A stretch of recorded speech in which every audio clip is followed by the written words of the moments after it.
David kasi alam niya na maliit, kumbaga bata pa ang kanyang anak na si Solomon na kailangan talang gabayan. No? Kaya mismo siya ay gumawa ng paraan. Ang motibo niya ay gusto niyang magkaroon ang templo ng Diyos. No?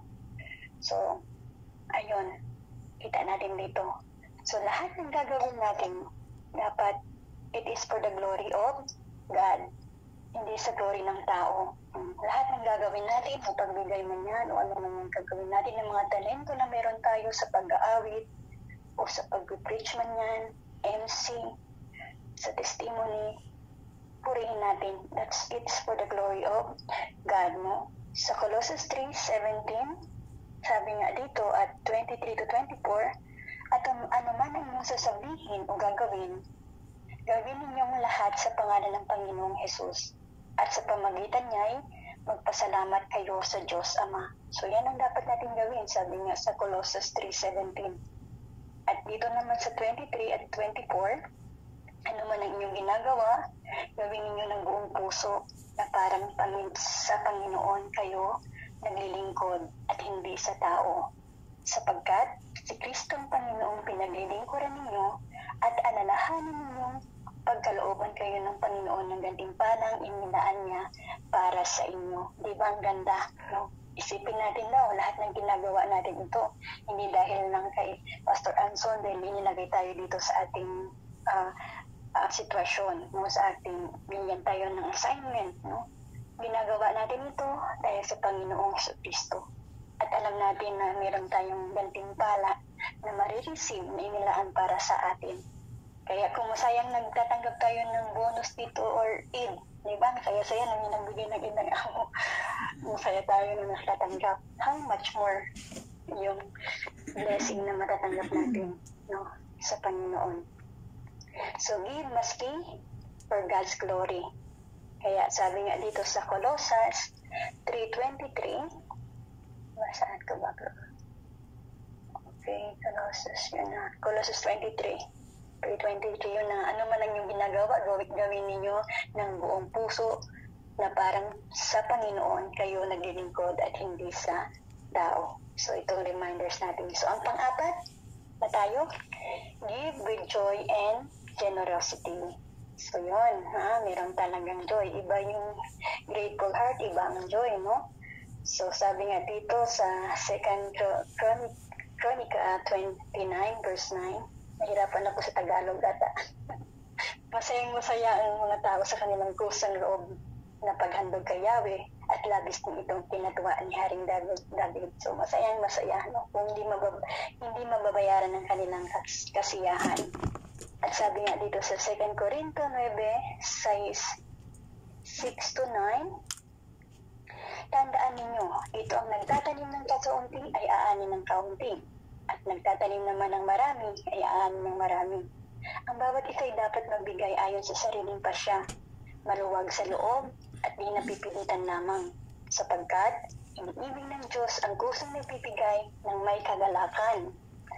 Magagawa ng Diyos na pasaganain kayo sa lahat ng bagay at higit pa sa inyong pangangailangan, upang may magamit kayo sa pagkakawanggawa tulad ng nasusulat sa verse 9.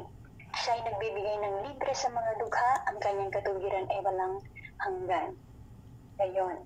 So, kailangan magbibigay tayo ng, mayroon tayong, give with a joy and generosity. So, pang-apat yun, no? So, ang ating joy must be with a joyful heart. Iniibig ng Diyos ang nagbibigay ng masaya. Gusto ba natin na ibigin tayo ng Diyos? So, magbibigay tayo ng masaya, whatever you have sa iyong mga kamay. Dapat ang pagbibigay niyan ay masaya ka. Sabi nga dito, every gift is a stone. Yung parang tinatanim mo yan. We will reap what we sow. So, kung nag-reap ka ng kung nagtanim ka ng maraming ng maganda, so aani ka rin ng maganda. At sabi nga dito sa Kawikain 11:24-25, ang taong mapagbigay ay lalong yung mayaman. Ngunit, naghihirap ang tikom na may kamay. Sa verse 25, ang taong matulungin, sasagana ang pamumuhay. At ang marunong tumulong ay tiyak na tutulungan. I-quote niyan i-save nyo yan ang Kawikain para magiging reminder siya. Kawikain 11:24-25. So gusto ba natin na magkaroon ng abundance na kailangan magbibigay tayo. Ang tao daw matulungin, sasagana ang pamumuhay. At ang marunong tumulong ay tiyak na tutulungan. So, ayun, no? Kaya ang pang-lima na tayo. Live in faith. Sa Lucas 6:38. Live in faith. Meron yung pagbibigay mo ay may pananampalataya. Sa Lucas 6:38. Magbigay kayo at kayo bibigyan ng Diyos. Gustong dakal, siksik, liglig at umaapaw pa ang ibibigay sa inyo sapagkat ang panukat na ginagamit ninyo sa iba ay kayo rin gagamitin ng panukat sa inyo. So maraming mga tao nagsasabi, pag nagbibigay tayo, hindi na tayo mag-expect gani na babalik pa. No? Pero ang katotohanan, they're ignoring the word of God. God established the law of harvest. Kaya when we give, we need to expect two things. Yung pagbibigay natin na ma-meet ang pangangailangan. Ang receiver, that your give will meet a need. So yan ang unang expectation natin. Diba pag nagpadala tayo sa Pilipinas, ang saya-saya. Kumbaga, alam natin na may mabibili na ng pangangailangan ng pamilya natin. Ng kanilang needs, diba? So, ang pangalawa, we will receive a harvest. So, we can more to sow. No? Gusto ba natin ng harvest? Gusto ba natin ng marami pang matutulungan? No? So, kailangan talagang merong ibabalik sa iyo si Lord para mas marami ka pang matutulungan pa. Paano ka magiging blessing kung wala nang may babalik sa iyo? Kaya, yun ang palaging, kumbaga yun ang law of harvest na sinasabi dito. Kaya kailangan tayo magkaroon ng obedient sa pagbibigay. Obedient faith giving at creative faith giving. Ano ba itong obedient faith giving? To release something you have. Money man yan, talento man yan. Praise God sa mga kapatid dito noon. Nahiya mag-MC, nahiyang umawit, pero binigay nila yun sa Panginoon. Kaya yun, nadagdagan, hindi na MC lang. Umaawit na sa Panginoon. Diba? No, testimony lang, nahiya pa. Pero yun, unti-unti. So, kung ano i-release natin na yun, madagdagan yan. Kung binigay natin ito para sa kapurihan ng Panginoon. Kaya, creative faith giving to release in God for what only faith in God can produce. Balikan po natin. If we recognize that God is the owner of our life at ang lahat ng bagay. Number 1, start a life of giving with what you have presently. Give with a grateful heart. Pangatlo, give with the right motive. Ang pang-apat, give with joy and generosity. And pang-lima, give in faith. So bago po ako sa conclusion, meron po akong isang istorya. Okay, story muna tayo ng konti. May mga tao different eyesight, diba? Sabi nga dito, may mga tao who are nearsighted.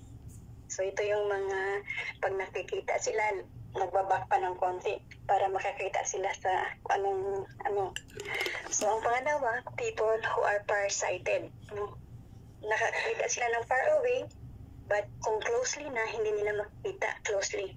So, yun ang pangalawa, farsighted na tao, na mata. People who are close eyes. Ito yung mga duling na close eyes. At ang pang-apat, 20/20 vision. Sabihin natin na perfect na, 20/20 vision ay walang sa mata niya. Sira. So, ang pang-lima, people with a telescopic eye or an eagle eye. So, ano ba ito magiging application sa ating mga buhay? Itong nearsighted na ito, ini-enjoy niya ang mga blessing dito sa lupa, sa sarili lamang niya. No? Ito yung mga temporal lang. No? Na-enjoy niya kung hanggang saan niya ma-enjoy. Ito yung mga nearsighted. Ang farsighted naman, can see up to heaven. Alam nila ang Panginoon ay talagang nagbe-bless, pero hindi nila nakikita ang needs ng kanilang neighbor. So, yon ang mga farsighted. Alam nila ng Diyos ay mapagpala, pero sa neighbor nila ay hindi nila nakikita. Kumbaga sa ating kapaligiran. No? Itong close eyes naman is the one who doesn't to miss anything here in heaven, yet he doesn't enjoy either the world. Alam niya lahat, pero hindi niya na-enjoy kung ano meron na blessing na meron ganun. So, itong 2020 vision naman, nandyan sila palagi, they are faithful, ang kanilang mga tithes, no? Faithful sila sa pagbibigay. Yun ang 2020 vision, praise the Lord. Pero ang panglima, ito yung mga telescopic eye, an eagle eye. Those who can see the light and eternity, who are laying treasure up in heaven every day of their lives. Ito yung mga tao na everyday nagkuhan sila ng treasure. Na ano pa yan, kung sa bangko pa, nagde-deposit palagi to. So, ibig sabihin, ano ba itong mga tao na ito? Na hindi lang silang tither, kundi lahat ng gift na meron sila, they laying treasure sa heaven everyday sa kanilang mga buhay. Alam nila na talagang ang Diyos ay mapagpala talaga. So, sana makita natin kung saan tayo ngayon dyan. And I do believe na ang Panginoon ay nagtatouch sa ating mga puso na alam ko na ang Panginoon ay nangungusap sa akin, no? So, ang conclusion tayo ngayon, kung ang Panginoon can do something for you, do something for God that you never done before.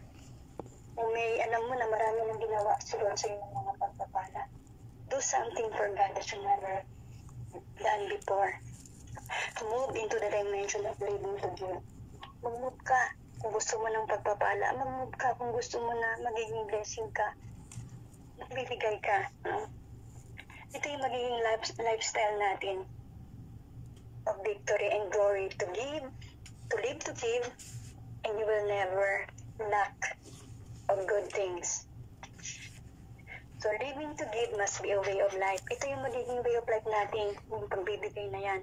And not just something you hear or do something occasionally. Pag Christmas ka lang nagbibigay, no? Occasionally lang. So, ito yung magiging lifestyle natin, ang pagbibigay. Ano man meron ka, hindi lang pera, talento yan. Praise the Lord, kasi nga, yung time pa lang, binibigyan nyo ng oras nyo sa Panginoon. Yung nakikinig. Binibigyan kayo ng mga task dito, ginagawa nyo. Glory to God. At alam ko na idadagdag yung Lord sa inyo. Kaya purihin ang Panginoon sa gabing na ito, na sana meron kayong napulot na mga lesson. So, let us pray. Hallelujah, Lord. Father God in heaven, maraming salamat, Lord God, sa gabi na ito. Salamat, Lord God, sa pangako niyo, Panginoon, na lang namin, Lord God, na kayo nagbibigay ng lahat. Panginoon, sa mga pagkapala na ito. Salamat, Lord God, sa work na binigay mo sa amin, Panginoon. Alam namin, Lord God, ng lahat na meron kami ngayon, ito'y nanggaling sa inyo, Panginoon. Father God, salamat, Lord God. Turuan niyo